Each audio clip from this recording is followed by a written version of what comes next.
Eurozone countries will struggle to recover from a deep recession until 2026, a European economist has warned. The coronavirus pandemic has left the EU's economies on their knees at a time they were still struggling to recover from the 2009 economic crisis. Spanish economist Stuart Medina Miltimore believes Eurozone countries, especially in southern Europe, will struggle to go back to pre-pandemic levels before 2026. Mr. Medina also argued the EU elites and the countries most affected by the crisis will fail to take citizens' interests into account above those of large corporations and the European Union machine. He told Daily Express, "It's true that the Eurozone would have collapsed if we had stuck to the rules of the European Union treaties which banned the European Central Bank from acquiring or purchasing bonds in 2009. They started doing that in 2011. If we hadn't done that, the southern European nations and Ireland would have probably gone insolvent.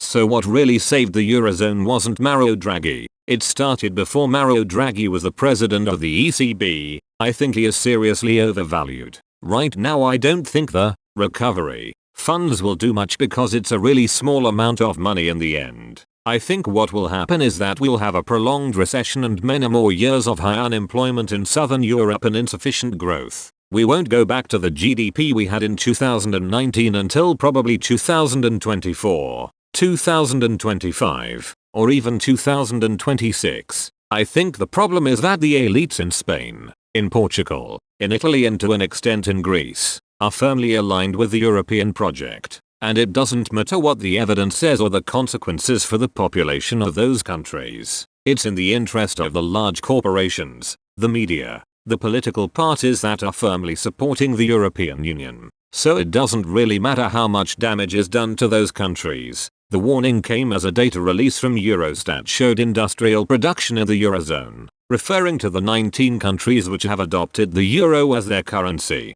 marginally contracted by 0.3% month-on-month in June. The disappointing figures, published last week, followed on from May's 1% contraction. On an annual basis, June's industrial output levels were up by 9.7%, compared to the 20.6% increase witnessed in May. However, the numbers are distorted by base effects from last year's pandemic-induced slump in economic activity. Oliver Gatland, an economist with the Center for Economics and Business Research, CEBA, which has been analyzing the figures, commented, improved consumer confidence amid the easing of lockdown restrictions and a shortage of many key commodities is causing demand to outstrip supply, which may add to inflationary pressures in the Eurozone. In light of the continued disruption to manufacturers, consumers are likely to drive growth in the currency union. CEBA forecasts GDP growth of 4.9% across 2021 as a whole. June's slight drop in industrial output reflects ongoing disruption to supply chains,